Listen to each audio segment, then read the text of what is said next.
questionário, tá bom? Tá bom, gente? Alguém para ir lendo as perguntas do questionário? Alô, me ouvem? Estou te ouvindo. Sim, pastor. Pronto. Quem está com o questionário na mão aí?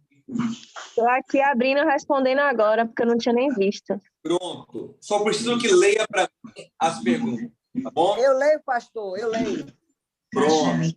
Não, valeu. Peraí. Essa revisão do primeiro, tá bom? Tá, vou ler. É nossa revisão do primeiro semestre. A gente Pastor, vai só antes da gente entrar no conteúdo rapidinho, o seu áudio está picotando muito, não sei se é só para mim aqui. Eu ia falar isso também. agora. Tá, Para mim também. O fone não está aí, não?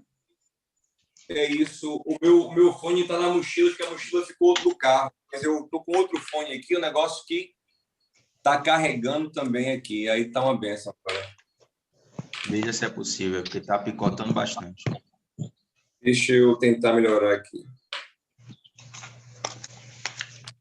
Mas desde já, eu queria o seguinte. Até que melhorou agora, viu, pastor? Eu queria que alguém lesse a pergunta da nossa revisão e fixação do primeiro semestre. E logo depois que alguém lê, eu queria pelo menos 2 pessoas comentando ou respondendo agora ao vivo, tá bom? A gente recebeu o questionário de vocês, então estamos sentindo ali as respostas, mas é importante a gente fazer isso agora juntos. Vamos lá? Primeira pergunta, quem pode ler?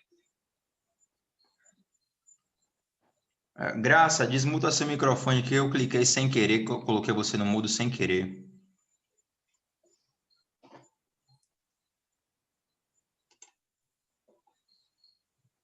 Vamos lá? Ativar mudo, peraí. Pronto, estamos te ouvindo já. O que significa coração do outro é terra santa? O que significa coração do outro é terra santa? Primeira questão importantíssima. Quem gostaria de comentar essa questão?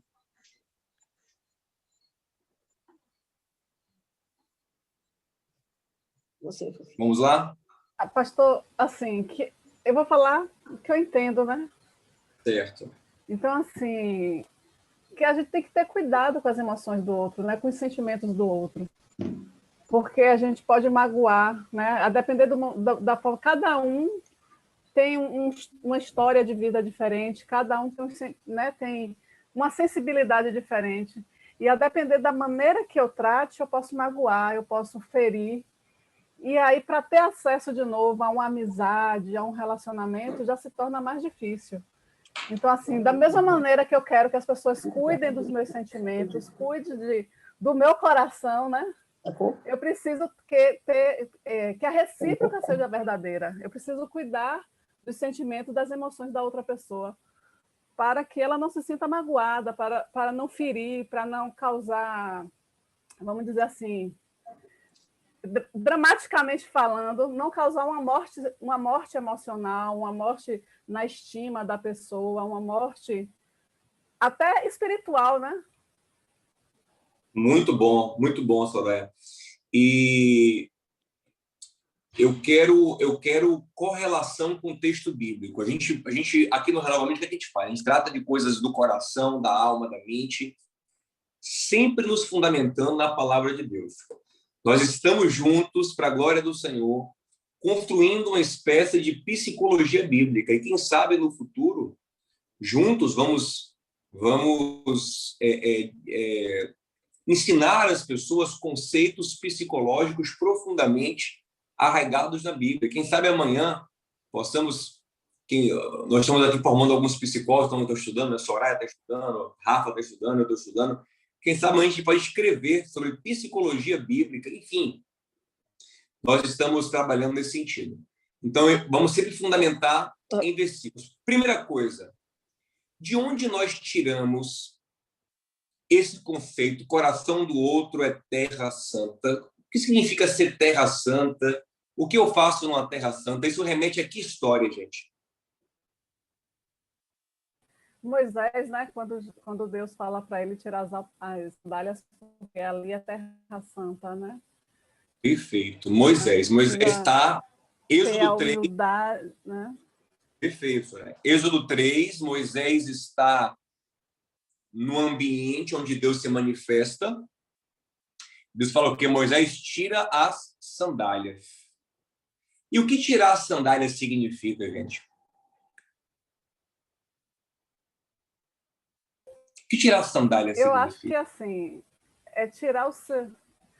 É o seu autoconhecimento, é o seu orgulho, é a sua autossabedoria, né? Ali você entra, né? As suas certezas, as suas convicções. Quando eu piso descalço no chão, o que acontece com o meu pé? É pisar de forma mais leve, com cautela. Sem entrar sujeira, sem entrar... Mas o que acontece? A terra. O que aumenta? Aumenta a minha sensibilidade. O contato com a terra. É. Eu vou sentindo a terra. Eu vou sentindo a terra. Ok? Gente, agora, pastor, isso não é demasiadamente alegórico, não? Não. Porque nós temos muita base bíblica para afirmar que coração é como uma terra espiritual. Quem pode me dar a base bíblica mais famosa para te afirmar isso? Não tenho medo. O que vier na mente pode falar que está certo. Quem lembra? Uma base bíblica famosíssima para te afirmar que coração é terra.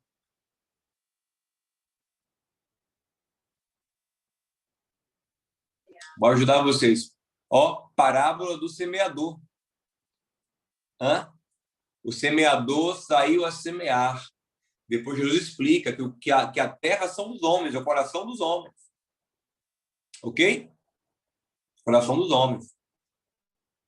E ali no Gênesis, a questão de Adão vir da terra, se você veio do pó, ao pó tu tornarás, assemelha muito o homem à terra. Então, você diz que o coração é uma terra onde florescem as coisas, onde são plantadas coisas, é muito forte. Vamos lá. Nós podemos também associar esse conceito com Provérbios 4:23, onde está escrito sobre tudo que se deve guardar, guarda o teu coração, porque dele procede as saídas da vida? Podemos. Então, por que eu vou guardar o meu coração e não vou guardar o coração do outro? Porque eu vou proteger o meu, as minhas emoções, os meus sentimentos, né? E o outro, o que o outro sente, o que o outro vive. Por que não é importante? Por que não tratar com o carinho, com o respeito, com o cuidado devido? Não é verdade, gente? Soraya estava falando que a fala dela me lembrou um outro texto. Por favor, anotem. Provérbios 18:19. Estão me ouvindo bem? Estão me ouvindo bem? Provérbios 18:19 diz assim, é muito mais difícil reaver a amizade de um irmão ofendido que conquistar uma cidade fortificada. E as discussões são como as grandes portas trancadas de um castelo. Olha o que a sabedoria de Salomão está nos ensinando. Que é mais fácil você conquistar uma cidade murada, fortificada, do que um coração magoado. Um coração magoado, um coração ofendido, é um lugar difícil de você entrar. Ele disse que as discussões, elas são ferrolhos, são portas que trancam o coração da pessoa para a gente. Então, a gente tem que ter muito... Por que eu vou entrar num debate com essa pessoa? Para quê? Às vezes, a gente está entrando em debate a troco de nada. Né? Por bobagem, por besteira, eu vou me contrapor, eu vou às vezes numa conversa boba, aí eu tenho que mostrar que eu não concordo. Assim, a gente tem que pensar muito antes de entrar no debate, numa discussão, antes de confrontar o outro. Só quando realmente é necessário, quando a gente percebe que é necessário aquele confronto, a gente faz. Mas quando a gente percebe que é desnecessário, é para o nosso ego, para a nossa vaidade, é para simplesmente marcar posição, é para simplesmente contrariar o outro, já fomos contrariados antes, né? O que não deixa de ser ego e vaidade. Calma, gente. O coração do outro é terra santa. Entra descalço, entra com cuidado, entra com carinho, com sabedoria. Amém, gente? Alguém quer comentar alguma coisa mais sobre esse conceito para a gente passar para o próximo? Provérbios 15:1. A resposta branda desvia o furor, mas a palavra dura suscita a ira. Uhum. Sabedoria, né? Sabedoria. Eu vou ser intencional, eu vou conquistar, eu vou ganhar, eu vou construir junto. Eu não venho para destruir, eu venho para construir. Se eu destruir o meu interlocutor, eu não atingo o objetivo, que é trazê-lo para mim, que é ganhá-lo, que é construir junto. Né? Eu não estou num debate político cuja intenção é destruir o outro para que eu cresça. Né? Eu estou construindo vida. Então, cuidado. Pastor, eu não tinha visto essa atividade. Eu vi agora, 5 minutos antes de entrar. Eu respondi rapidinho e mandei. Eu posso depois responder com mais calma e reenviar? Pode sim. Não tem problema. Pode sim, viu, querida? Pode sim. Gente, quem pode ler para mim a segunda questão?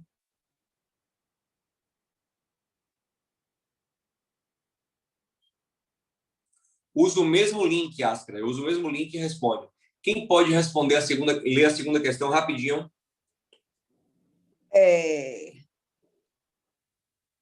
Eu posso. Por que verbalizar o que queremos é tão importante? Vamos lá. Por que verbalizar o que queremos é tão importante? E aí, gente? Quem quer comentar isso? Através da palavra, a gente transforma o pensamento em ação. E o próprio Deus, na criação, ele disse, e haja luz.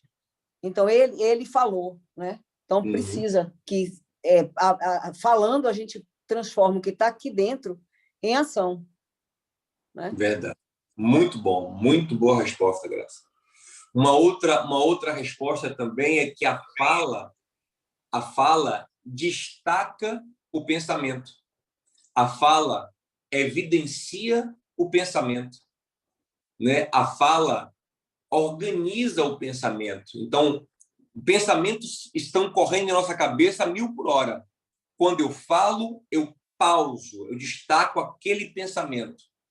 Eu grifo aquele pensamento. Não é verdade? Qual é o texto bíblico que a gente trabalhou muito aqui, que fala bastante dessa influência poderosa da palavra na construção e na desconstrução? Quem lembra do texto? Vida e morte estão no poder da língua. Mas eu não lembro a referência. Cada um come o que a sua boca produz. Provérbios 18, 21. Então, nós temos que ter consciência desse poder. Né? Não temê-lo, mas usá-lo com cuidado. Há quem tema tanto o poder da palavra que se abstenha de usá-lo e aí perde um recurso poderoso, porque não só a morte, mas a vida também está no poder da língua. Né? Quem tem medo de usar a boca é como quem, por exemplo, tem medo de dirigir. Tudo bem, se abstém de cometer acidentes, mas também, às vezes, abre mão de um poder muito grande. Né? A não ser que tenha um motorista, que pegue Uber. Hoje está mais fácil. Mas imagina alguém que tenha que andar a pé ou andar de ônibus, o que é bem desconfortável numa cidade grande, porque tem medo de dirigir. Entende? Podendo ter um carro. Ele abre mão de um poder. Então, a sua boca é veículo de muita coisa boa. Você tem que saber usá-la com sabedoria, mas tem que usá-la. Né? Então, verbalizar, eu acho que está bem claro isso, é dar destaque. aos pensamentos, aos sentimentos. Quando Jesus fala que o coração, que a boca fala do que está cheio o coração, ele fala que a boca transborda, entende? É natural que aquilo que vai enchendo o meu coração transborde na minha boca. E aí eu preciso ficar atento ao que está enchendo o meu coração para dar vazão pela minha boca aquilo que de fato é bom e também reprimir aquilo que é ruim para não verbalizar, não destacar aquilo que é ruim. Porque coisas ruins também vêm no meu coração, não é verdade? Então, é muito importante que aprendamos a verbalizar. Todos os homens de Deus verbalizavam muito, falavam, oravam, declaravam, frisavam. E isso é muito poderoso em nossas vidas, sabe? Eu quero estimular todos os que falam muito pouco a falarem mais. Aos que já falam muito, a ter cuidado e balancear. Mas você precisa aprender a verbalizar sentimentos, né? Pais, verbalizar para os filhos, marido para a mulher para o marido, líder para o liderado. Verbalizar, construir com a sua boca, restaurar com a sua boca.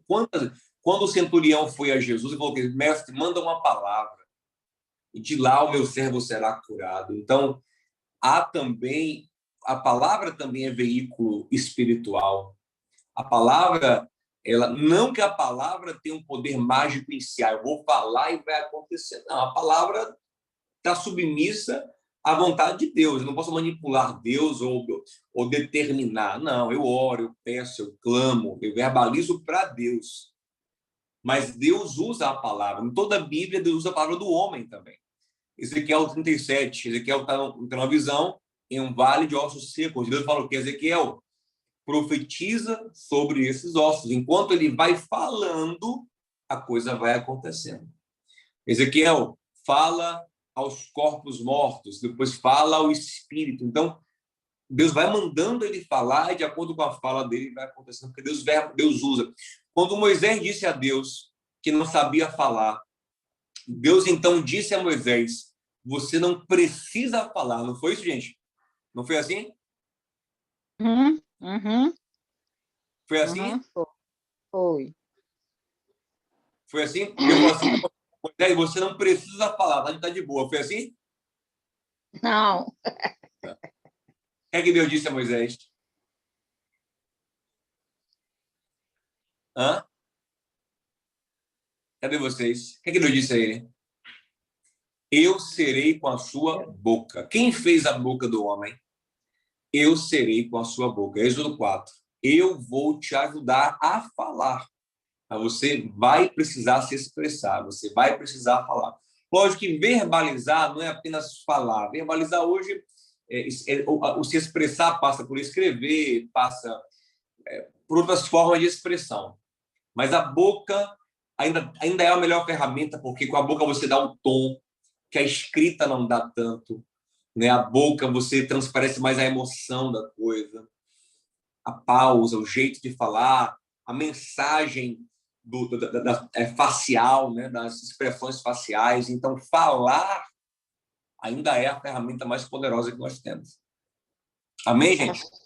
Pastor, em Provérbios 15, 23, está assim: o homem se alegra na resposta da sua boca, e a palavra a seu tempo, quão boa é. Achei tão lindo, tão assim, precioso. Muito bom. Precioso, né? E a palavra a seu tempo. Na resposta. Da sua boca. E a palavra a seu tempo, quão boa é. Muito você bom. Está falando aí, né? A palavra a seu tempo, né? Muito aí bom. Até entra no que a irmã estava falando do coração da terra, né? A palavra a seu tempo, reconhecer o sentimento do outro, né?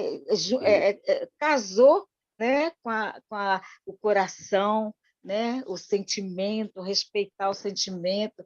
Aí o que o senhor está falando a palavra, né? O tom da palavra, né? Com o outro, para não ferir, para não magoar. Achei lindo esse provérbio. E isso já vai ser gancho para nossas próximas perguntas. A questão do tempo, né? Quem pode ler a terceira?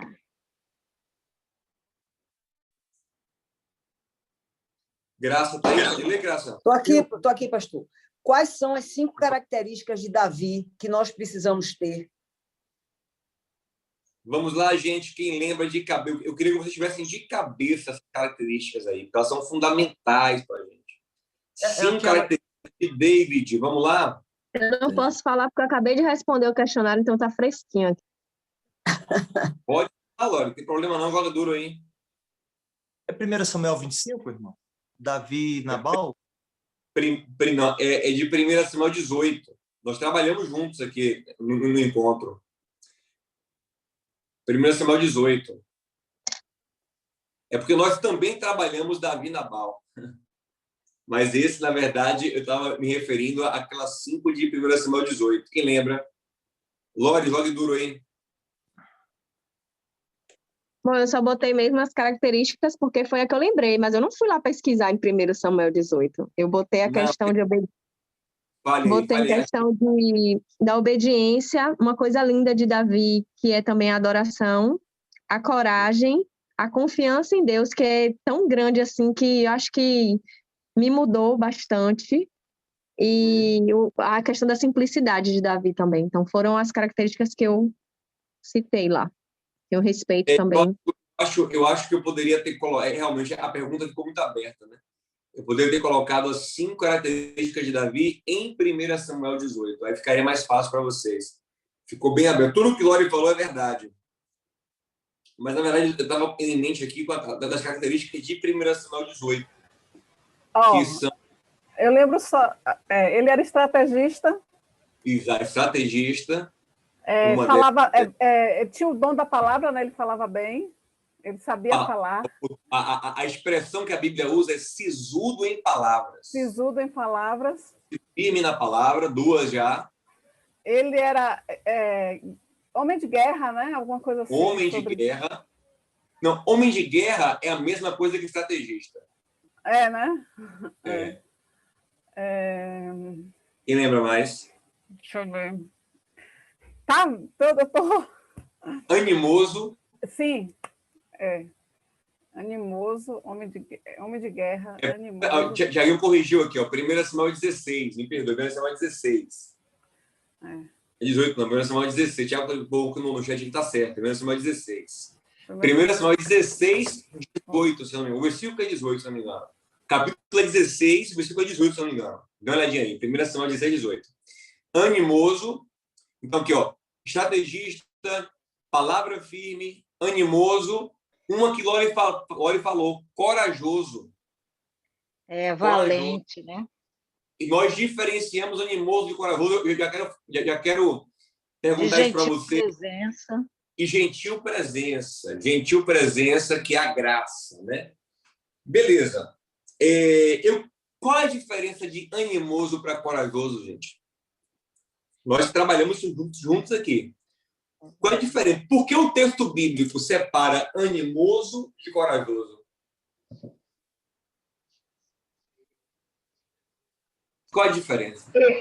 Eu acho que animoso está mais ligado a você ser motivado, a você ter ânimo de seguir em frente, mas nem sempre quem tem ânimo tem coragem. E coragem é você...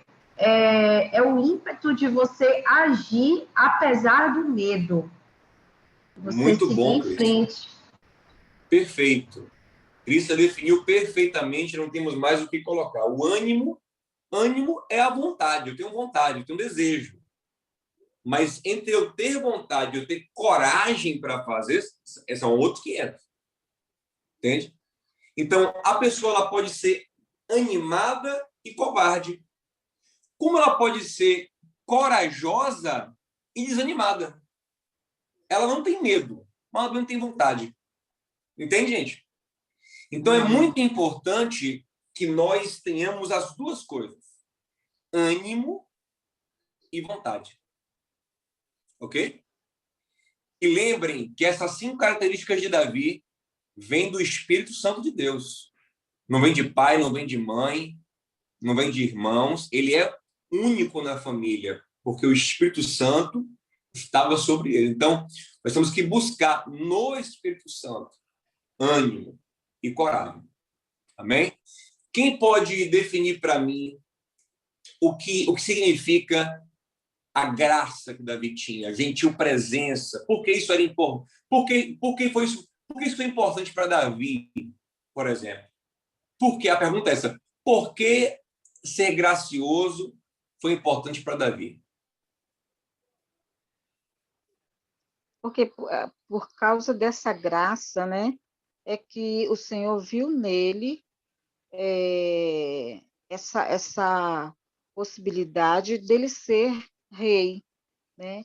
Ele tinha vários irmãos, mas nenhum deles tinha essa graça que Davi tinha, né? Essas características. Ótimo. Essa graça não é a graça que ele acha aos olhos de Deus. Essa graça é a graça que ele tem com os homens.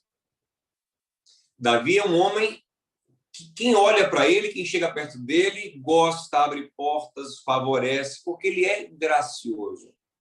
Então, o que é que nós frisamos aqui juntos, para vocês relembrarem? Gente, tem portas que eu abro lutando, na força, mas tem portas que se abrem com a graça, com a gentileza, com a humildade, com o carinho, com o amor. Então, nem tudo eu vou conquistar porque eu estou determinado, eu sou forte, eu sou corajoso, eu estou animado. Tem detalhes que é a graça. Não sei se você lembra que a gente falou assim, ó, a pessoa às vezes tem um currículo excelente, mas na entrevista de emprego não tem essa graça toda e não é contratado. O outro, às vezes, tem um currículo inferior. Mas quando senta na cadeira, que o examinador olha para ele e diz: poxa, você tem algo diferente, é gostoso estar com você. Então, nós precisamos buscar em Deus também ser graciosos. Não adianta ser crente, santo, justo e chato. É o fino trato, né, pastor? É ter fino trato. Né? Davi, ao mesmo tempo que ele era guerreiro, ele era sensível. Você vê que ele é poeta, né? Ele se quebranta. Você vê que tem um texto onde os soldados dele, os valentes dele, trazem água para ele, arriscando a vida. Ele fala: não, arriscaram a vida para me dar água? Não, essa água podia ser o sangue de vocês. Não bebo, não. E derrama água no chão. Por quê? Porque ele valoriza a vida do outro, ele não é arrogante. Então, tudo isso é fundamental para o que Deus quer fazer em nossas vidas. Não basta ser forte, determinado, persistente. Isso é uma pessoa amarga, isso é uma pessoa sem graça, né? Ele tocava a harpa, né, pastor? Ele tocava a harpa para quietar a alma de Saul, quer dizer, o homem com a alma toda revoltada lá, toda revirada, e no tocar a harpa, ele trazia paz ao coração daquele homem. Não é todo mundo que consegue isso. Era um homem sensível, um homem conectado com o Espírito Santo. Ao mesmo tempo que era guerreiro, né? Porque às vezes, o que acontece? A gente pensa que ou a pessoa é forte, é macho, é valente, ou ele é sensível. E Davi é as duas coisas. Às vezes também a mulher tem medo. Pô, será que eu sou feminina o suficiente? Será que eu sou graciosa o suficiente? Ou eu tenho que ser uma mulher mais forte? Por que não as duas coisas? Por que não ser uma mulher verdade... e graciosa como tem que ser, sabe? As duas coisas. E, na verdade, pastor, eu acredito que até essa característica de Davi, de ser gracioso, favorece ele enquanto homem de guerra, porque se um líder ele consegue ter essa lealdade verdadeira dos seus soldados, da sua tropa, ele consegue comandar muito melhor, né? Tanto que teve essa questão dos soldados que foram pegar água, entre outras tantas que são citadas, antes dele ser rei, quando ele estava perseguido, e ele estava com os homens ao lado, né? Todo mundo leal a ele, mesmo ele estando sendo perseguido, né? Muito bom, Cris, é verdade. Inclusive, essa graça permite que Davi lute contra o gigante. Que por mais que ele tivesse ânimo e coragem, e palavra firme, que foram fundamentais para ele, e estratégia, ele tinha tudo que era fundamental para derrotar Golias. Estrategista, palavra firme, que foi importantíssima. A gente lembra, né, que ele vence Golias primeiro na boca, para depois vencer na pedra, lembram disso? Coragem, ânimo, mas quem liberou ele para a guerra foi Saul. E, a princípio, Saul nega. Mas Davi, com seu jeitinho, com sua humildade, ele convence o rei a liberá-lo, a oportunizá-lo à batalha. Isso foi graça. Isso ele não podia ganhar no braço. Isso era na graça. Então, tem portas que só vão se abrir na graça. Porta de coração, a gente não arromba. É graça. Não é verdade, gente? Muito bom. Vamos lá, próxima questão. Graça, querida, já que estamos falando de você, graça é importante. Vamos lá. Leia aí, Graça. Sem a graça, a gente não vê. O que é discernimento de tempo? Vamos lá, gente. O que é discernimento de tempo? Quem quer comentar isso?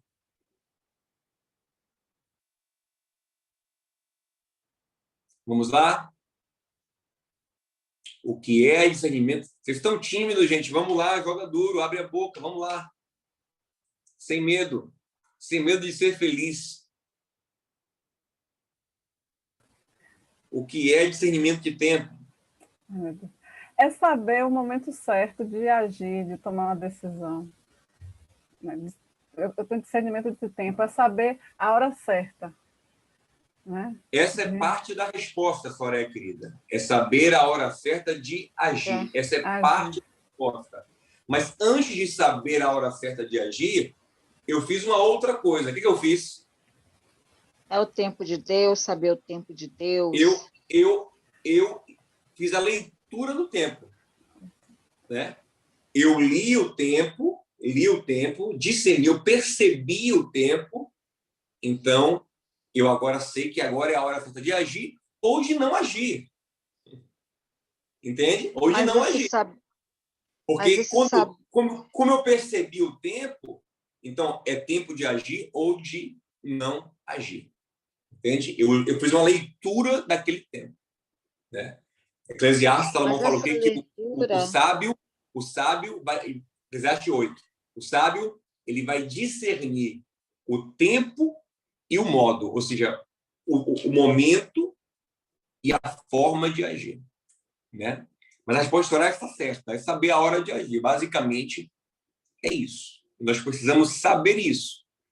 Temos que lembrar de Jesus, lá em João 7, se não me engano, João 7, que ele fala para os irmãos dele que estão dizendo assim, ó, vai logo para a Judéia, vai para Jerusalém logo, para se mostrar. Quem quer ser conhecido se mostra, não fica escondido na Galileia, não. E ele diz uma frase que para mim é muito forte. Para vocês, qualquer tempo é tempo. Eu tenho a hora certa. Então, para pessoas que não têm sabedoria, qualquer tempo é tempo. Mas para Jesus, para quem tem sabedoria, há uma hora certa para cada coisa. Lembre dos filhos de Issacar, que eram tinha homens da tribo de Issacar, no tempo do rei Davi, que eram peritos em discernir o tempo. E esses homens guiavam Israel em suas decisões. Israel consultava esses peritos em analisar os tempos, em discernir os tempos, para poder saber como se mover. Amém, gente? Agora, vamos para... Existe um tempo para todo propósito. A Aninha falou muito bem no chat agora aí. Vamos agora para a segunda pergunta, que é uma consequência... A próxima pergunta, que é uma consequência dessa. Quem pode ler? Graça, querida. Como discernir o tempo? Como discernir o tempo? Quem vai ser o primeiro a comentar isso? Vamos lá? Como discernir o tempo, gente? Pastor? Sim. É, Lu, boa noite. Boa noite, Lu. Na verdade, eu estava aqui justamente, eu acho que o primeiro questionamento me fez refletir exatamente nisso, né? Não sei se está correto, mas eu acho que a gente só consegue discernir o tempo uma sensibilidade mesmo do Espírito Santo. Porque quando a gente não está fundamentado em Deus, a gente tem uma dificuldade de fazer essa compreensão. Então, às vezes, a gente está caminhando em determinado ponto, determinada situação, mas essa sensibilidade do ouvir de Deus, né?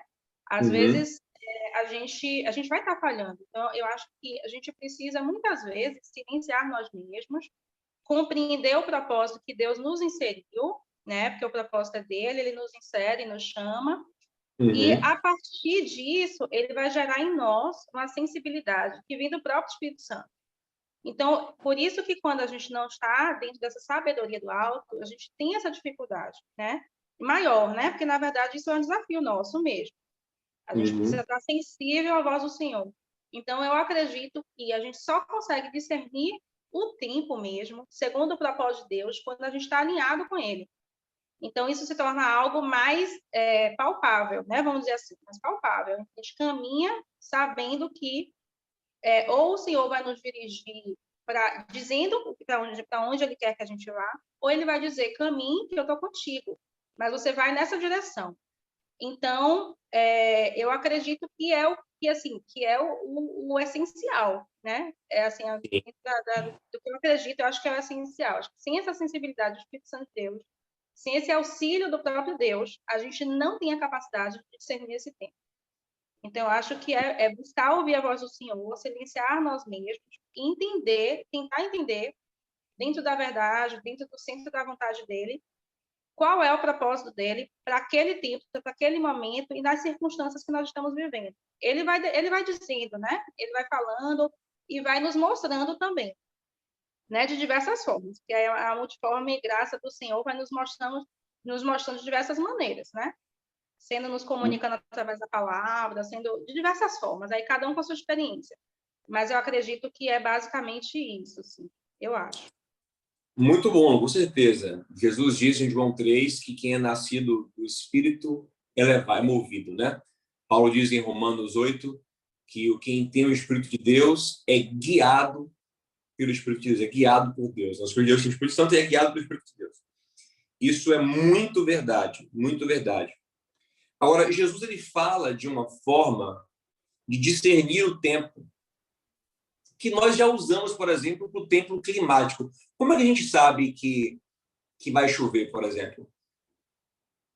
A gente percebe que do céu, por exemplo, né, ele começa a demonstrar que o aparecimento de nuvens mais escurecidas, né? Então, a gente começa a perceber que o clima modifica, né?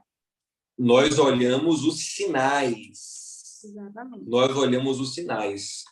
E eu vou até ler para vocês aqui, Lucas capítulo 12. Quem quiser acompanhar, por favor, acompanhe. Jesus nos ensinando e nos cobrando no caso aí dos fariseus que estavam em hipocrisia, eles não queriam enxergar que tempo era aquele, que aquele era o tempo do Messias se manifestar na Terra, eles não queriam enxergar porque não interessava para eles o Messias como Jesus, mas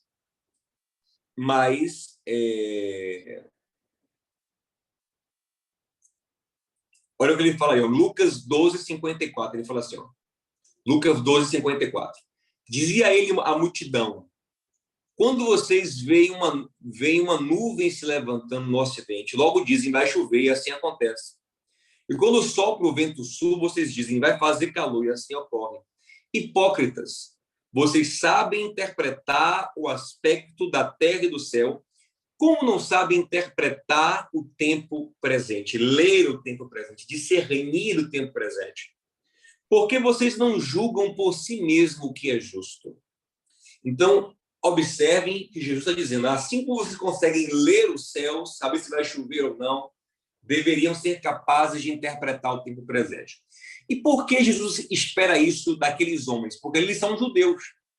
E como judeus, eles têm acesso às profecias, que são os termômetros, são os instrumentos para captar os sinais.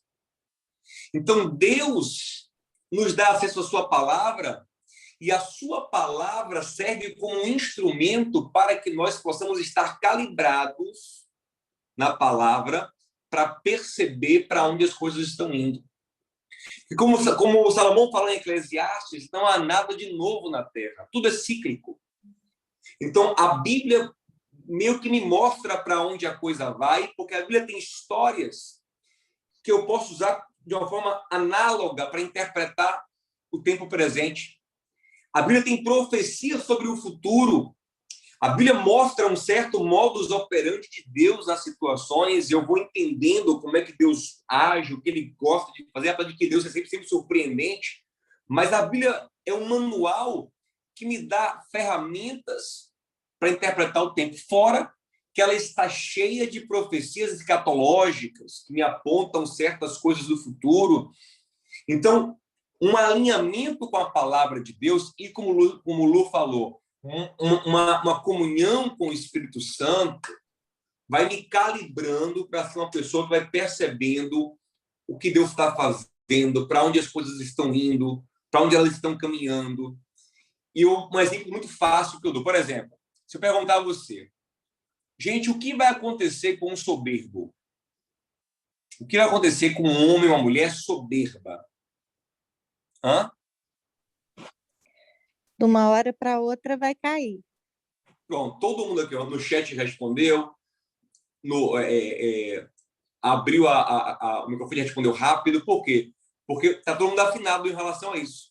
Soberba precede a queda. É o que a palavra nos ensina. Então, você já está, quando você vê um soberbo, você já discernir. Em breve, ele vai cair. Né? Então, assim como você já está, já é capaz de discernir os tempos de um soberbo, você deve ser capaz de discernir outras coisas. Por exemplo, quer ver uma coisa interessante? Eu, como pastor, fico muito ligado quando o novo convertido ele é rapidamente colocado num cargo de liderança. Porque Paulo nos mostra, ali na sua carta a Timóteo, que isso costuma levar a um laço de soberba. Ele vira uma presa na mão do diabo, porque ele não está preparado para aquela posição, para estar à frente ali, para ministrar. Então, é perigoso. Então, você vê alguém muito novo, que às vezes por ser talentoso, comprometido, enche os olhos da igreja, da liderança e é promovido, uma situação perigosa. Então, você discerne, você começa a ter instrumentos para discernir o tempo. Entende, gente?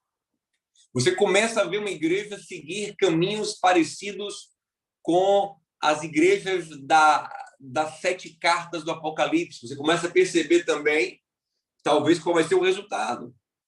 Uma igreja que o que está ali é inspirado. E é útil para te ferramentalizar, para discernir o que vai acontecer. Entendeu? Então, você vai aprendendo a discernir os tempos pela palavra. Por isso que o Salmo 1 diz o quê? Bem-aventurado é o homem que medita na palavra de dia e de noite. Ele dá o fruto no tempo certo. Observe que um alinhamento com a palavra gera uma frutificação dentro do tempo. Porque tem fruto que vem antes do tempo e tem fruto que vem depois do tempo. E quem é agricultor aqui sabe o quão problemático é o fruto antes do tempo e o fruto depois do tempo. O bom é o fruto no tempo certo. Então, é muito interessante que nós saibamos que o discernimento de tempo é uma ciência. Nós podemos nos afinar com isso. Eu vou até lembrar para você o texto aqui, 1 Crônicas 12, 32. E dos filhos de Issacar, 200 dos seus chefes, peritos na ciência dos tempos. É uma ciência. Então, eu posso me aprimorar na ciência de discernir o tempo, para saberem o que Israel devia fazer. E todos os seus irmãos seguiam as suas ordens. Quem tiver com dúvida, eu estou aqui citando várias coisas de outras aulas. Voltem nas outras. Nós temos uma aula só sobre isso.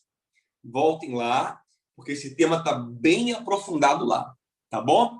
Vocês têm acesso a essas aulas. Vocês que são membros do canal, que fazem imersão, têm acesso a essas aulas. Voltem lá e revejam, tá bom? Vamos para a nossa 6ª questão. Graça, querida, por favor. Pastor, Eu podia falar só uma coisa antes, que hoje eu meditei sobre essa questão de discernir o tempo. Pode, Hoje eu estava pensando sobre isso, mas mais em termos das próprias profecias da Bíblia. Se não fosse os reis magos, eles estudavam as escrituras para saber da chegada de Jesus, né? As semanas de Daniel, e hoje eu estava pensando no tempo que a gente está vivendo também, que antecede a volta de Jesus, a plenitude dos gentios, né? O quanto a gente tem que discernir esse tempo. O próprio Jesus nos alertava para isso, e as próprias palavras de Apocalipse falam, né? Para a gente olhar essas questões do tempo. Então, você está falando desses estudiosos dos tempos. Eram pessoas que realmente, assim, estavam atentos à palavra. Eu acho maravilhoso demais quem conseguiu discernir esses momentos todos, né? Israel mesmo não viu a chegada do Messias, mas estava tudo previsto na lei. Então, hoje eu pensei do tempo que a gente está vivendo também, as trombetas que estão tocando, né? Os sinais que nós estamos vendo nos dias de hoje, e a relevância assim, da proximidade da volta mesmo de Jesus.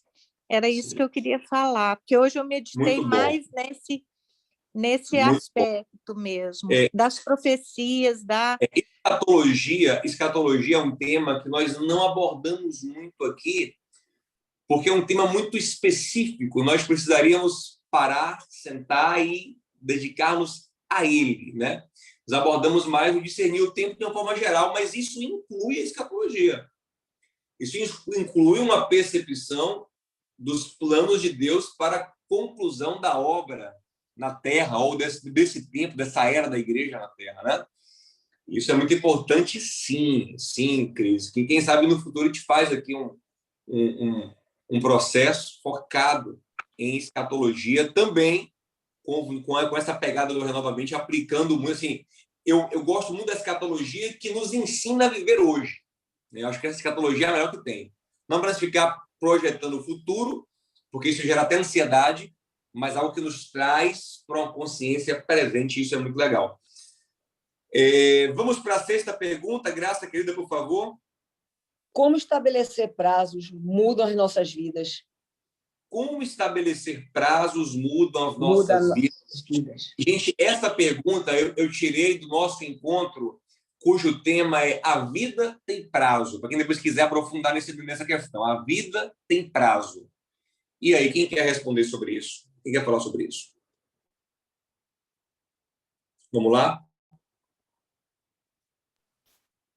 Eu acho que o prazo, ele nos ajuda no poder de ação. Se você estabelece um prazo, você entende, a sua mente entende de uma maneira mais prática que você não tem a vida toda para fazer aquilo ali. Você estabelece o prazo, você tem um limite e você precisa agir dentro daquele tempo. Parece que o nosso cérebro, ele se motiva mais para atuar se você estabelece o prazo. Quando você deixa livre, você acaba tendendo para procrastinação. Ao estabelecer o prazo, você previne isso. Perfeito. Estabelecer prazo é a consciência de que o nosso tempo é limitado, que nós somos finitos. Na verdade, é a consciência de que nós somos finitos e que nós não temos a vida toda para fazer como imaginamos muitas vezes. Que o tempo não para, as coisas estão acontecendo. Então, às vezes, nós confundimos as coisas. Nós achamos, não, mas Deus é eterno, Deus está sempre de braços abertos, Deus vai fazer acontecer, Deus vai... Só que muitas vezes na Bíblia nós vemos Deus estabelecendo prazos, porque nós somos finitos. Um exemplo, lá em Apocalipse 3, tem uma mulher que está vivendo em pecado na igreja, e Jesus diz a uma certa igreja: eu dei-lhe tempo para se arrepender. Lembram disso? Ele chama a mulher de Jezabel, inclusive. Eu dei-lhe tempo para se arrepender, mas ela não se arrependeu. Lembrem de Lucas 19. Jesus entra em Jerusalém, lamentando por ela, dizendo: você não discerniu o tempo da sua visitação. Ó, discernir o tempo, uma importante a questão anterior. Você não leu o tempo da sua visitação. E esse tempo acabou. Agora eu já estou indo ser crucificado. Vocês tiveram uma janela de oportunidade. Salmos 32, versículo 6, diz: quem é fiel te procurará a tempo de poder te achar. Então, a nossa vida é finita. Nós temos um recurso de tempo limitado, que é o nosso principal recurso. A única moeda que a gente não recupera na vida é o tempo. A gente pode recuperar o dinheiro, pode recuperar patrimônio, mas tempo não recupera. Então, eu preciso colocar prazos, porque o prazo me conscientiza.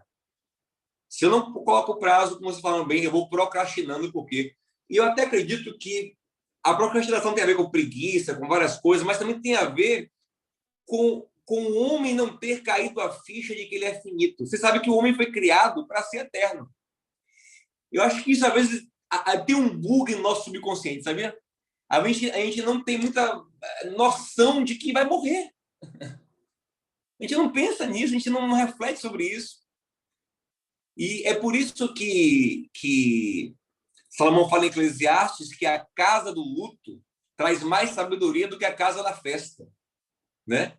Que estar diante de um caixão traz mais sabedoria do que estar diante de um bolo de parabéns. Por quê? Porque enquanto o bolo de parabéns te emociona com a vida, isso é importante, o caixão te emociona com a morte e te fala: olha, vai acabar. Te dá um senso de finitude que é importante para que você realize o que tem que realizar enquanto vivo. Então, prazos são fundamentais. Quando eu percebo que eu estou procrastinando muito alguma coisa, eu vou e marco. E lembra que a gente falou na aula que é bom você marcar não só com você mesmo, mas marcar com o outro também, muitas vezes. Porque o compromisso com o outro te força a responder, né? Você vai e marca com o outro para que você se mova, né? Em certa direção. E, pastor, eu achei aqui em Neemias, porque o rei pede um prazo a ele, dá um prazo para ele, né? Porque ele fala, né? Eu tenho que ir lá retificar a minha cidade, os muros foram queimados, as portas foram derribadas, né? As portas foram queimadas. E no Neemias capítulo 2, verso 6, diz: então o rei, estando a rainha sentada junto dele, me disse: quanto durará a tua ausência? Quando voltarás? Aprove ao rei enviar-me e marquei certo prazo. Né? Então, um rei prudente, né? Você vai, eu vou deixar, mas quanto tempo durará a ausência? Né? Vai ter um início, vai ter um fim, e ele marcou o prazo. Isso foi bom para ele, Ricardo, querido. Por quê? Porque se ele fica muito solto, vai lá, Neemias, o tempo de... ele também relaxa. Como ele sabe que o rei está lá esperando, ele adianta, ele é proativo, ele é prudente, ele não perde tempo, né? Ele está ligado, não desperdiça a vida, porque ele tem um senso de finitude, tem um senso de tempo que está correndo. Isso é muito bom, muito legal, muito bom esse exemplo, Ricardo. Amém, gente? Vamos lá, eu vou adiantar, porque a gente precisa cumprir as 10 questões hoje. 7ª questão, Graça querida, por favor. O que é sabedoria proativa? O que é sabedoria proativa? Só para localizar vocês, gente, isso está no encontro que nós falamos sobre Davi, Nabal e Abigail. Lembrem de Abigail para responder isso. O que é sabedoria proativa? Vamos lá?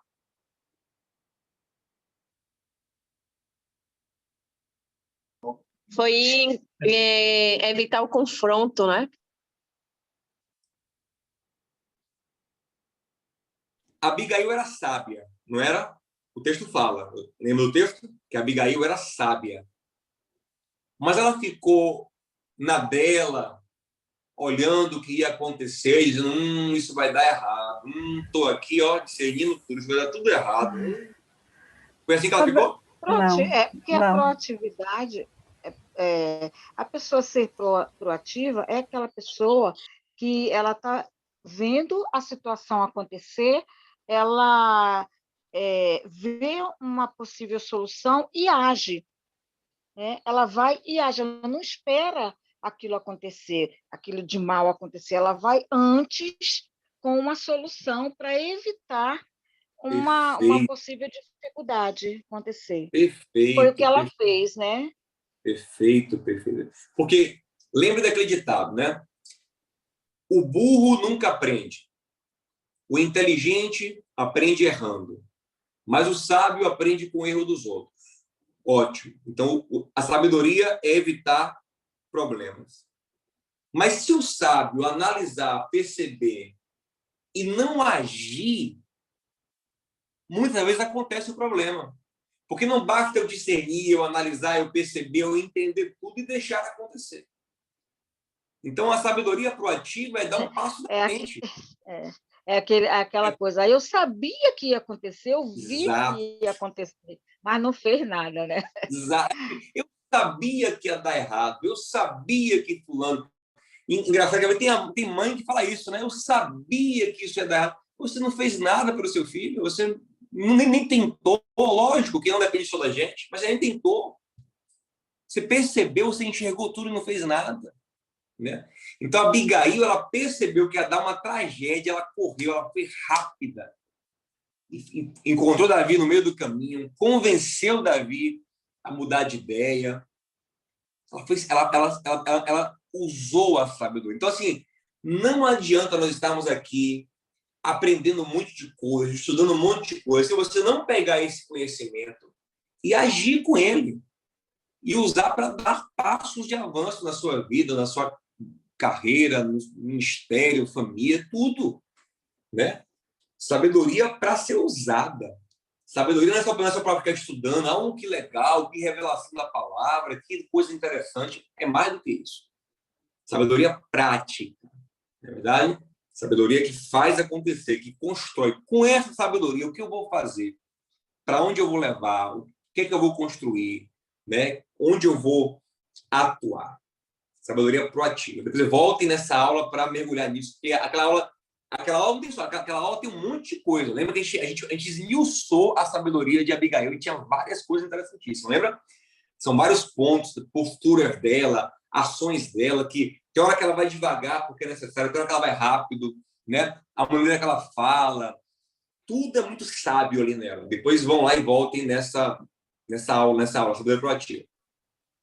Gente, questão 8, por favor, Graça. Como Penina roubava a bênção de Ana? Como é que Penina roubava a bênção de Ana, gente? Mexendo com o emocional de Ana. Com o psicológico. Tirando o equilíbrio dela emocional. Perfeito. O que acontecia no dia do culto, que acontecia de ano em ano. Onde eles subiam para um lugar onde havia toda uma mística, onde ela tinha ali a possibilidade de se conectar profundamente com Deus em oração, tinha sacerdote para ministrar bênção sobre ela. Um dia muito especial, né? Na consciência, no coração, no culto, na religiosidade, na fé dela. É um dia muito profundo. E ela não conseguiu usufruir daquele momento porque Penina lhe provocava intencionalmente. Lembra do texto? 1 Samuel 1. E a sua rival lhe provocava para irritar. Não era uma coisa sem intenção, era intencional. A ideia era tirar o coração de Ana do culto, né? Do propósito, do foco. E isso a gente tem que ficar muito atento, porque o inimigo das nossas almas, é como Pedro descreve, né? Inimigo das nossas almas, anda ao derredor, né? Buscando chance de bagunçar a nossa cabeça, a nossa mente.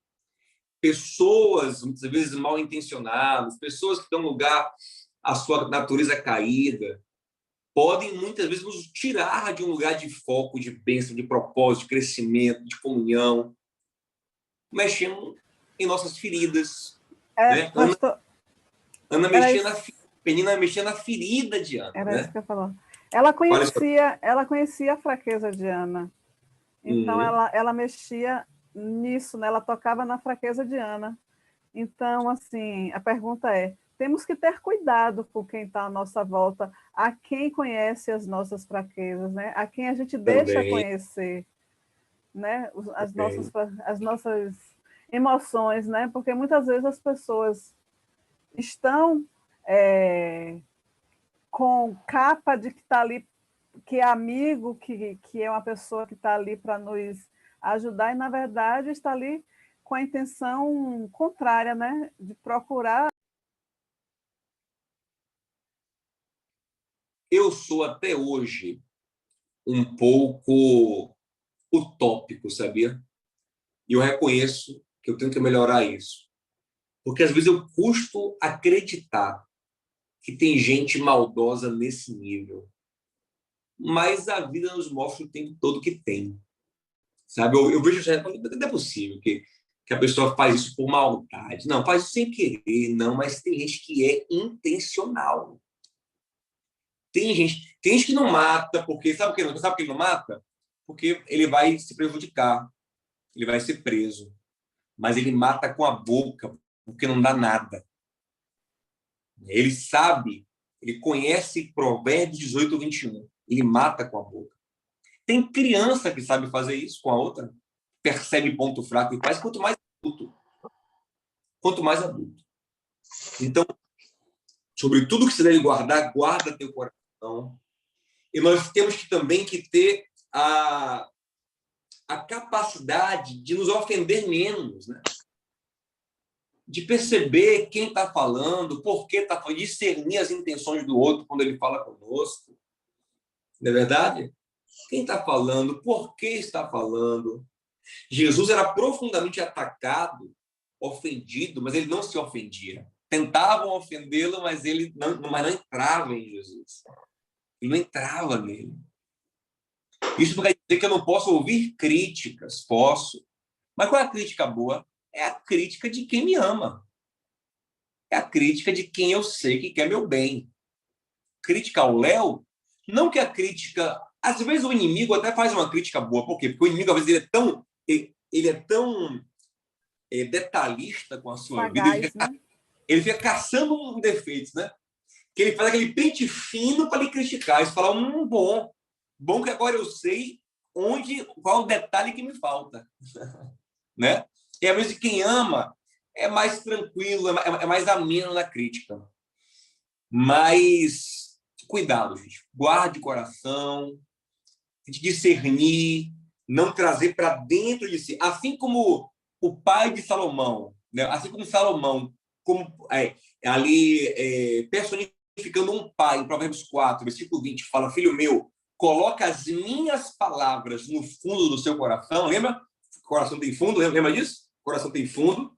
Coloca as minhas palavras no fundo do teu coração. Assim também, a gente tem que saber que tem palavras que não devem estar no fundo do nosso coração. Devem ser analisadas e dizer, isso aqui não vai entrar tão profundamente no meu coração. Não. Analiso aqui, pego o que é de bom e descarto, porque tem gente que nos rouba do caminho da vida, da paz, da alegria, da bênção, com provocações, com palavras, com coisas ruins. E Penina fez isso com Ana por anos. Anos. Você fala que Ana subia, não comia, só chorava, estava ali amargurada. Anos. Por causa de uma pessoa que conseguia manipulá-la emocionalmente. Né? Isso é muito complicado. Inclusive, eu quero falar mais com vocês no futuro sobre manipulação emocional, para a gente aprender a percebê-la, discerni-la. Né? Isso é muito importante. Gente, vamos lá. Penúltima questão de hoje. Graça, querida, pode ler? Como se mover com convicção? Como se mover com convicção? Quem pode responder?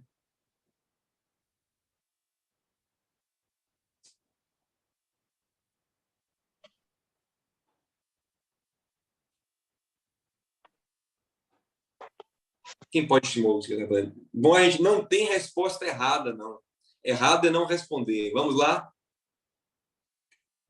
Pode falar. Como se mover com convicção?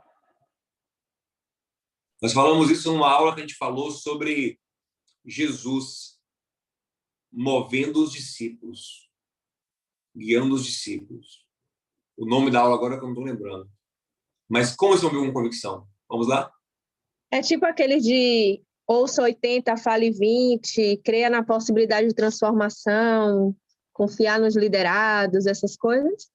Procurar as habilidades de cada um, não perder tempo. É tipo isso?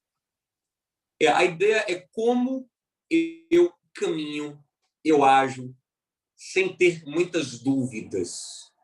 Né? Não que eu não possa ter dúvidas em algum momento, mas como superar essas dúvidas, como andar convicto, como caminhar convicto, que é muito importante. Porque lembra que Tiago diz, em Tiago capítulo 1, que quem duvida muito é como a onda do mar. Vai e volta, inconstante em todos os seus caminhos. Mas o convicto não, ele tem um caminho progressivo, ele vai caminhando, ele vai construindo. Como eu movo com convicção? Assim, eu acho que o primeiro passo é a pessoa ter ciência do teu propósito, né? Então, assim, eu tenho a ciência do meu propósito, eu sei que o meu propósito é esse, eu preciso ter essa ciência, eu não posso achar que é. Eu acho que o meu propósito... Não, eu tenho que ter a ciência real do que é o meu propósito. O para que eu fui e quem confirma esse propósito? Aí é o Espírito Santo, né? Aí já é intimidade. Deus, né? Deus confirma o nosso propósito. Agora, fazendo uma relação com Tiago, capítulo 1. Tiago disse que quem é como a onda do mar é quem duvida. Se você olhar ali o contexto, ele fala o seguinte, né? Ele fala sobre pedir sabedoria a Deus, fala assim, quem pedir a Deus, peça com fé, não duvidando. Então, ele contrapõe aqui as dúvidas com a convicção oriunda da fé. E não que o crente que tem fé, em algum momento, não possa ser perturbado por dúvidas, mas ele as suplanta, ele as vence. Não é a dúvida que direciona ele, quem direciona ele é a convicção que vem da fé. E o que é fé? Fé é uma confiança. Né? Dou fé. Um termo jurídico, né? Aqui temos juristas aqui, né, com a gente. Quando você fala assim, eu dou fé. O que é dar fé? É dizer, eu confio. Eu boto fé, eu confio. Fé é certeza absoluta? Não. Fé é uma confiança que me dá um certo nível de convicção. Né? Eu fico convicto porque eu confio. Então, o mover com convicção é um mover que parte de uma confiança. Não é verdade? Você fala assim, olha, eu vou tal hora estar em tal lugar porque eu marquei com fulano, e você vai com convicção para aquele encontro porque você confia muito que fulano vai estar ali. Então, você não pensa muito em ir ou não. Se você quer ir, você vai. E que a gente vai chegar, né? Mas se é uma pessoa que costuma furar, que nunca vai, fala que vai, não vai, fala que vai, não vai, você também, vou ou não vou? Você não confia que vai acontecer o encontro. Então, você não tem convicção para se mover. Então, quando você não tem muita baiano, né, pastor? Você não confia. Vem o baiano e responde, né? Não bota fé, não bota... Aí vem o baiano e responde, né? Não boto fé em você não, velho. Não boto fé em você não. Entendeu? E quando a pessoa confia, fala assim, boto fé. Não boto fé. Verdade. Então, quando eu acredito que aquilo, de alguma forma, foi confirmado por Deus, garantido por Deus, sinalizado por Deus, eu me movo. Não com uma certeza de resultado, porque geralmente Deus não nos dá isso. Às vezes ele até dá na sua palavra certezas, mas muitas vezes não dá, mas ele dá uma certeza de que vai ser bom confiar nele, de que algo bom vai acontecer, de que coisas boas vão acontecer. Eu não sei exatamente o que, mas eu sei que vai ser bom. Eu sei que... Qual é a condição de Davi? Bondade e misericórdia me seguirão todos os dias. O fim do Salmo 23, né? Eu tenho essa convicção de bondade, eu me movo para onde Deus me move, eu caminho com Deus, porque eu tenho uma convicção de que vai ser bom, eu confio nele. Então, eu me movo com convicção. Pedro ele andou com convicção sobre as águas, porque Jesus disse, venha. Ele andou com convicção. Quando ele perdeu a convicção, quando ele tira os olhos de Jesus, que era confiável, e coloca os olhos naquilo que é circunstancial, naquilo que muda o tempo todo, que é o mar, o vento. Ele diz, isso, no mar eu não posso confiar. Então ele afunda. Ele perde a convicção, entra a dúvida, ele começa a afundar. Jesus, então, só que ele afunda, depois ele clama a Jesus, que ele não é besta. Mesmo afundando, ele clamou a Jesus. Jesus vai até ele, pega pela mão e fala o quê? Por que duvidaste? Por que você perdeu a convicção? Mas o texto responde, ele perdeu a convicção porque reparou no vento. Ele parou, deixou de olhar para Jesus e reparou no vento. Então, Hebreus 12 fala, caminhamos nossa carreira com os olhos fixos no autor e consumador da nossa fé, aquele que gerou a nossa fé e que vai dar as respostas da nossa fé. Abraão se movia com convicção porque acreditava no Deus que lhe chamou. Então a gente precisa aprender a discernir Deus, ouvir Deus, confiar na palavra de Deus e nos mover com convicção, com fé, né, com confiança em Deus. Ô, pastor, mas aí entra um pré-requisito aí, que é relacionamento com Deus, né? Porque eu só vou ter essa convicção se eu, de fato, tiver um relacionamento, se eu realmente identifico a voz de Deus.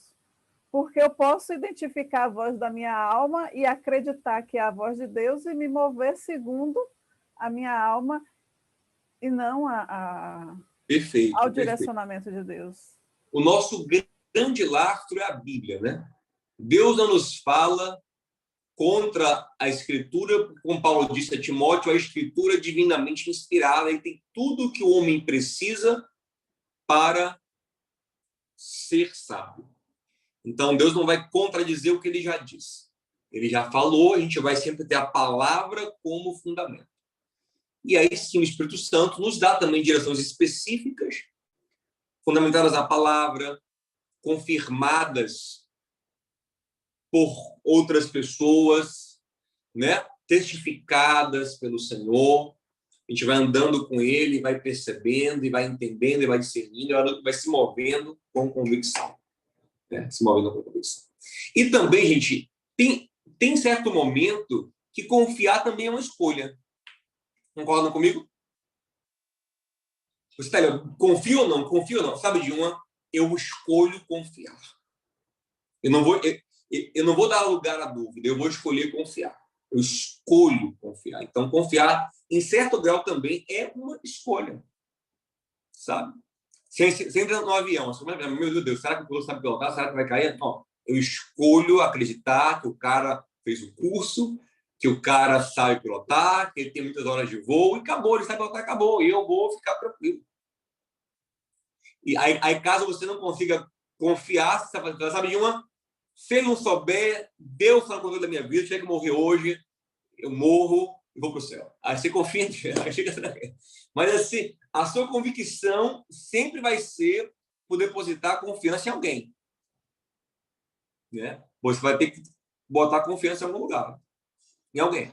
Pastor, eu acho também que isso tudo passa primeiro por uma cura de identidade. Quando você passa pela cura da sua identidade, de que você é filho de Deus e que a verdade sobre quem você é, o que a Bíblia fala sobre você, com isso você passa a se relacionar mais com Deus, passa a conhecê-lo melhor, passa a ter mais experiências com Ele, a conhecê-lo mais, e aí a sua fé aumenta e você começa a se mover com convicção. De modo que, ainda que você não consiga escutá-lo, ainda que você não saiba já o seu propósito, você confia que a bondade dele vai te seguir, como o senhor citou, né, Davi, ou que, mesmo que você haja errado, você conhece tanto ele que sabe que ele vai ter misericórdia na hora de te corrigir, que nem da correção dele mais você vai ter medo. Então, é esse lugar de convicção que a gente precisa chegar. Muito bom, muito bom. A fé. Saber que eu sou filho, né? E que ele é um pai maravilhoso. Essa confiança no pai, no pai. vosso Pai é bom. Jesus dizia, se vocês que são maus dão coisas boas, vossos filhos, quanto mais o vosso Pai, ele é bom. Ele está guiando você por um caminho bom. Romanos 8:28, né? Todas as coisas contribuem para o bem daqueles que amam a Deus, para que o propósito de Deus, que é revelar Jesus em nós, fazer com que Jesus aconteça em nossas vidas. Então, Deus tem um plano bom para a gente, né? Que vai passar... E aquela testificação também do Espírito Santo de que a gente é filho amado, acho que é em Romanos também, Isso. eu sempre Romanos falo. Romanos 8:16, né? Testifique que nós somos filhos de Deus, e isso é maravilhoso.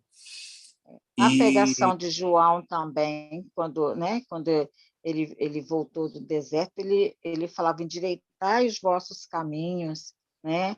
Acho que está em Lucas, Isaías também 40, já predizia isso, né?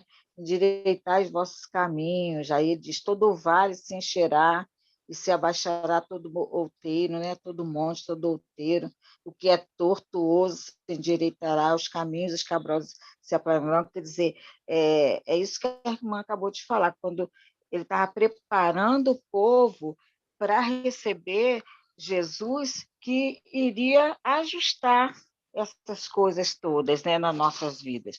E aí, quando a gente tem essa intimidade que a irmã falou com o Senhor, tudo que é torto, né, o Senhor vai endireitando em nós, né? Tudo que é mal, o Senhor vai tirando, vai colocando coisas boas. Então, instintivamente, a gente pensa, quando a gente vai fazer alguma coisa, vai a algum lugar, a gente pensa. Eu me lembro quando eu me converti, que eu falava assim, será que quando eu ia para algum lugar, eu era assim, bem pagodeira, sabe, pastor? Aí eu falava assim, será que Jesus está lá? Aí quando eu ia para algum lugar, alguém me convidava, aí eu ficava pensando, Jesus vai estar lá nesse lugar? Eu acho que não está, não vou, não, sabe? Então a gente passa a fazer assim, como o senhor está falando, as escolhas, né? Eu sempre pensava, Jesus vai estar ali? Ah, não vai, não. Eu tenho certeza que ele não vai estar ali, então não vou também, não. Entendeu? Por quê? Porque há uma mudança em nós, né? Os nossos caminhos são endireitados através da palavra do Senhor. E aí, porque esse é o grande propósito de Deus, né? O grande propósito de Deus é nos fazer ser alguém melhor para cumprir propósitos a partir do que nós somos. Então, o que tiver de ser feito por Ele para que nós sejamos melhores será feito com amor. E a gente começa a descansar em crises, em dificuldades, em tribulações, como Paulo fala em Romanos 5, né? Nos gloriamos na tribulação porque ela produz perseverança, e a perseverança, caráter aprovado. Então, a gente sabe que Jesus trabalha em tudo em nossas vidas para que a gente seja melhor. Então, a gente confia, a gente caminha com convicção com Ele. Muito bom. Antes da gente ler a nossa última pergunta, tem um tema que eu não coloquei nas 10 perguntas aqui, mas eu também recomendo revisar esse tema. Depois eu quero até ver como ele está, o título. Eu não lembro bem como está o título, mas eu vou procurar e mandar para vocês lá no Telegram, para vocês assistirem. Mas aquela aula que a gente falou sobre as 3 escolas vianenses, aquela aula é muito boa, que a gente falou sobre as ideias de Freud, de Adler e de Viktor Frankl. E nós relacionamos isso com a palavra de Deus. Isso é muito boa. Freud, os instintos, Frankl, a estima, a aceitação, né? Adler, a estima, a aceitação, né? E Frankl, o propósito, né? E a gente Adler fala muito do poder, né? Instintos, poder, aceitação, e Frankl, o propósito, de como a palavra de Deus toca em cada coisa, né? E é bem interessante aquela aula também. Revisem também isso. Mas para a gente encerrar aqui, né, em clima de mudança de tempo, de mudança de estação, de fase cumprida, de novo tempo, que todos nós vamos viver em nome de Jesus, nós estamos renovando a mente para experimentar a boa, agradável e perfeita vontade de Deus em nossas vidas. Pergunta 10, Graça. Leia para a gente, por favor. Lembrando de Bartimeu, o que significa largar a capa, jogar a capa fora? Jogar a capa fora. Lembrando de Bartimeu, gente, o que significa jogar a capa fora? Quem quer comentar rapidinho? Acho que eu respondi que é a gente deixar as coisas velhas para trás. Boa. Boa resposta. Deixar as coisas velhas para trás. Renata falou aqui no chat, não consegui ler tudo, mas deixar para trás... Deixa eu ver se eu consigo ler. Bate-papo. Deixar para trás tudo que nos impede de avançar. Sim. Mas lembrem da capa de Bartimeu como sendo o que ele tinha de bom até então. Ok? É o que ele tinha de bom até então. Mas Cristo chama para viver algo melhor. Ele agora tem a chance de ser curado. Ele não pensa duas vezes. Ele não pensa, vou guardar a capa aqui, porque vai que não é tão bom assim, e eu tenho minha capinha aqui que me garante. Né? A capa era proteção, né, pastor? Era proteção. A capa, segundo alguns estudiosos, poderia ser também uma identificação do mendigo, daquela pessoa que deveria receber ajuda. Né? A quem acreditasse que o Império Romano desse até capas para pessoas que comprovadamente não pudessem trabalhar, para que pudessem mendigar de forma lícita, né? Que não tinha naquele tempo previdência social, deveriam mendigar, né? O governo não sustentava o deficiente, então ele podia mendigar, ele como cego, mendigar tranquilamente com a capinha. Então a capa poderia ser o ganha-pão dele, é o que ele tinha de bom. Mas quando ele joga fora a capa, ele tem uma convicção de que algo novo espera. Então, quando a gente falou sobre se mover com convicção, que foi a última pergunta, essa próxima pergunta da capa está muito ligada. Quando eu tenho convicção de que Deus me chama para coisas maiores, melhores, para propósitos nobres, santos, justos, bons, edificantes, eu começo a ter coragem de abrir mão de outras coisas. Que eu sei que não é o que Deus tem para mim. Eu sei que está aquém. Porque se Bartimeu segura aquela capa, ele demonstra que não tinha convicção. É o contrário do que nós falamos agora há pouco. Se ele vai para Jesus com a capinha debaixo do braço, é como, vai que ele não me cura, vai que essa cura não é tão boa assim, vai que essa vida com ele não é tão boa assim. Então, muitas vezes, nós vamos ter que fazer um exame em nossa vida e abrir mão de coisas, de relacionamentos, de situações específicas. Isso aqui foi bom, era bom, mas não é o que Deus tem. Isso aqui é um símbolo, a marca de um outro tempo, né? Isso aqui não encaixa mais, isso aqui depõe contra esse novo tempo para o qual Deus está me chamando. Não é verdade? Então, com convicção, a gente abre mão. Talvez alguém, e é bem provável, pegou a capinha de Bartimeu e disse, opa, uma capinha aqui dando mole, ó. Ótima capa aqui. Talvez alguém disse, opa, agora eu posso até ganhar um dinheirinho com essa capa aqui, botar aqui, ó, e ficar pedindo uma esmola. Enfim, ele largou fora a capa, e o texto faz questão de dizer isso, lançando de si a sua capa. Né? Poxa, por que não mais a capa? Porque agora eu fui na perspectiva de uma vida nova. E, às vezes, essas minhas ações de fé antecedem os milagres.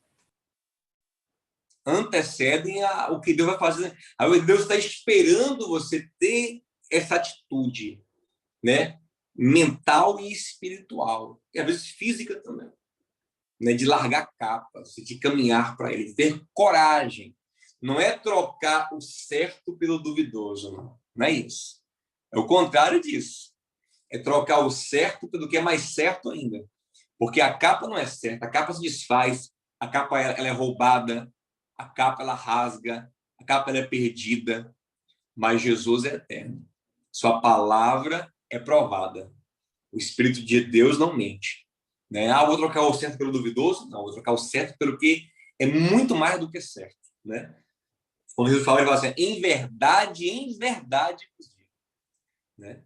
Quem construir a vida sobre a minha palavra, constrói na rocha. Quem pratica a palavra, constrói a casa na rocha. Então, ele é fundamento seguro para a nossa visão. Então, discernir Deus, se mover com convicção, também é deixar coisas para trás. Né? Também é abrir mão. É dar novos passos. E olha, não, é deixar essa mente dividida. Não, já foi. Acabou. Outro tempo, outra fase. Né? Sobretudo aquilo que é pecado. Né? Aquilo que é sujo, aquilo que não é certo, aquilo que não é justo. Sobretudo isso. Mas não só. Mas também aquilo, a capa não era pecado, mas era a marca de um mendigo. Era a marca de um cego, era a marca de um outro tempo. E ele, Bartimeu, abre mão. Ele diz, não é mais para mim. Não preciso mais disso. Agora eu vou para um novo tempo, para uma nova fase. Eu não quero estar amarrado a essa capa que é um símbolo de cegueira, de mendigança, de deficiência. Lembrando da mulher samaritana, né? Deixando seu cântaro. Deixando o cântaro. O cântaro que ela ia ao meio-dia, talvez a vergonha de verem a vida dela, né? Então eu deixo a vergonha do meu passado, né? Então às vezes a gente ainda carrega isso, né? Poxa, isso que as pessoas não, Cristo pagou, ele limpou, ele me deu uma nova vida, ele me deu um recomeço, né? Eu não preciso mais ter vergonha disso, porque é ele que apagou, é ele que me justifica, né? Quem tentará acusações contra os eleitos de Deus? É Deus que justifica. Excelente. Ricardo aí associou a culpa, a vergonha. Muito bom também. Muito bom. Muitas vezes abrir melhor, acabou, tem nova vida. Se alguém não enxerga, é um problema dele. Eu enxergo a minha nova vida. Eu não quero mais andar como quem tem uma capinha que remete ao pecado, a um passado triste. Não, agora um novo tempo. Muito bom, Ricardo. Muito bom mesmo. Pastor, alguém quer falar, a gente vai encerrar. Pode falar. Eu quero, pastor. 2 analogias, assim, eu trouxe assim para mim agora. A primeira é que a capa também simboliza uma muleta, né? A muleta dele, aquilo que dá segurança, que dá... E Sim. também a identidade, né? Fala sobre identidade, né? Sobre ele abrir mão da identidade e assumir a identidade de Cristo, né? E assumir a... Isso. Né? Inclusive, o texto fala que Bartimeu, depois de enxergar, passou a seguir Jesus pelo caminho. Ele não fica mais ali à beira do caminho. De fato, é uma mudança de identidade, de perspectiva, de vida, de horizonte. Ele é um homem que vivia ali, naquele cantinho ali, à beira do caminho, na porta da cidade. Agora mudou. Então, é um homem que se move, que vai atrás de Jesus. Ele não volta para o mesmo lugar. Você, não, ele agora enxerga, mas tem a mesma vida ali. Né? Não. E tem gente que é assim, né? Encontrou Cristo, teoricamente, mas está naquela mesma vida. Né? Síndrome de Gabriela. Mesma coisa. Não mudou nada, não mudou nada. Não mudou o casamento, não mudou, nada mudou. Não mudou, não, a mesma coisa. Não, peraí, você tem que ter nova perspectiva, uma nova identidade. Muito bom mesmo. Minha turma linda, foi uma alegria estar com vocês nesse primeiro semestre, foi muito enriquecedor. Eu espero que tenha sido para vocês o tanto que foi para mim, uma bênção, um privilégio estar com vocês. Na semana que vem a gente vai dar uma folguinha, tá bom? De uma semaninha só, a gente vai fazer uma folga pra gente de São João. Mas a gente vai ter vídeos novos, conteúdo novo no canal aí. A gente vai encerrar o Em Busca de Sentido já. Vou aproveitar essa semana, vou gravar uns Em Busca de Sentido para a gente encerrar. E na outra semana a gente já volta já com encontros aqui. E estamos juntos, vamos que vamos. Amém? Eu queria uma oração especial. Pastor, posso fazer só uma perguntinha? Sim, querida. Que não tem nada a ver aqui com coisa não, mas quando é que o senhor vai fazer a reunião de membro, o curso? Ah, sim, pronto. Vamos sim. Logo. Vamos logo. É porque tanta coisa que a gente... Sabe o que a gente não fez ainda? Porque não botamos o prazo. Esse é o problema. Vamos marcar. Então, bote o prazo, vou falar com a pastora. Quando acabar aqui, eu vou marcar.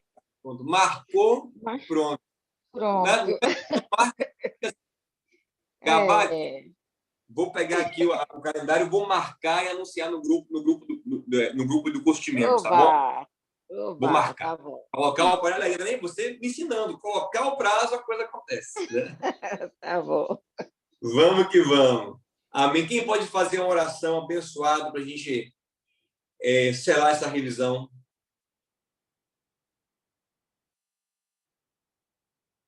Voluntário.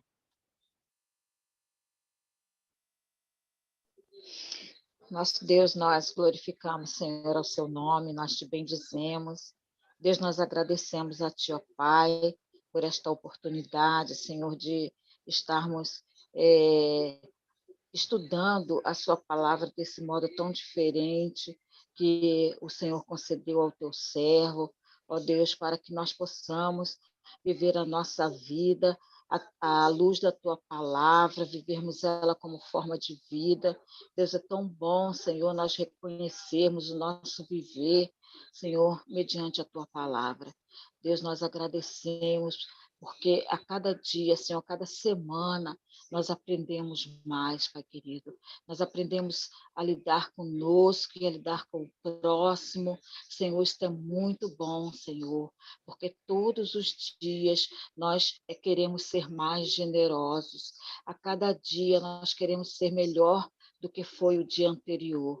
E isso nós temos aprendido, Senhor, nesses estudos maravilhosos que o Senhor tem colocado através do teu servo, Senhor, pastor Diogo. Este servo tão brilhante, Senhor. Ele é realmente um Davizinho tirado de trás das malhadas, aquele que o Senhor escolheu, Pai querido, para fazer essa obra tão maravilhosa, tão grandiosa.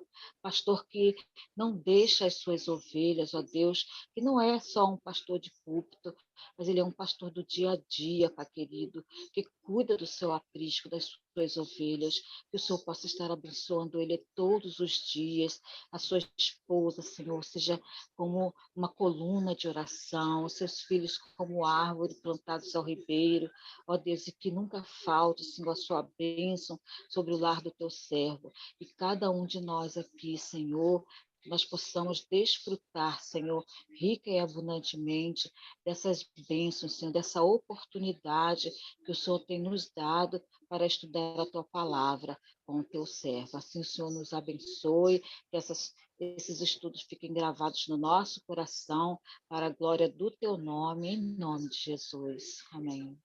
Amém, amém, amém, amém. Amém. Boa noite. Gente, muito obrigado. Amém. Foi uma honra estar com vocês. Vocês são muito preciosos, viu? Muito obrigado. Aprendo muito com vocês.